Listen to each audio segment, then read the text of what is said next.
going on, guys? Discipline here. Yet another controversial title, but this needed to be said. Squadron 42 is killing Star Citizen. For those of you who are new to the Star Citizen scene or community, Squadron 42 is the single-player campaign version of Star Citizen. The PU and the campaign are currently being developed at the same time, but the talent pool is split with more people working on Squadron 42. So as a result of this focus on Squadron 42, the playable universe is suffering. Instead of time being spent building out the PU and creating systems for thousands of players to fly around and interact, CIG is dedicating its time to building a scripted single-player universe. Now, the counter argument to this is that a lot of the tech developed in Squadron 42 can be ported over to Star Citizen, but there are single-player elements that are distinct to campaigns that need work by devs, and instead of that work being spent in the PU, it's being spent on this single-player experience. Does a single-player universe sound fun? Yes, but is that what the vast majority of people who bought Star Citizen really want? I don't think so. When I hear space sim with different systems, pirates, organizations, I imagine people exploring these systems, pirating, trading, organizing. Single-player games are great, and some of the greatest games of all time are single-player games.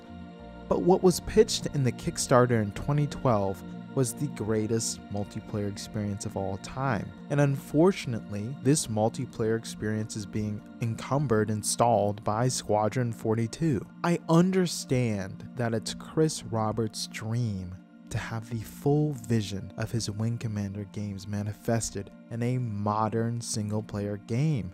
But the consequence of this obsession is that us players get stuck in one janky system for 10 years. I have explored every nook and cranny of Stanton and I'm bored. Additionally, CIG sells ships that are meant to be flown in the playable universe, not Squadron 42. How does it make sense to make your player base buy ships for one game and then use that money to fund a completely separate game? The answer is it doesn't. If CIG had dedicated its talent exclusively to the PU, we would likely have several different systems by now. A far more playable PU, and a game that doesn't feel like it's a demo after you played it for more than a week. CIG needs to better allocate its talent and stop the predatory feature creep in pixel sales. They know that we're bored, that's why they reshade Lorville instead of doing a substantial bug fix.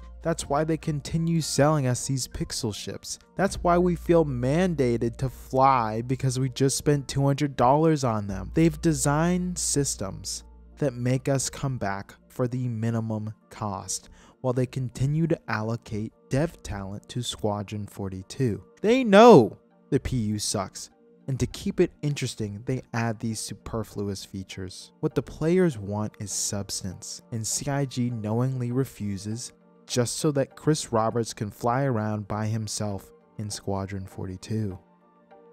Thanks so much for watching, guys, and I will see you in the next one. I'm going to try and post as many times as I can during the week. I have a lot more free time now, so post in the comments what you'd like to see and always post what you think of this video, and I will see you guys in the next one.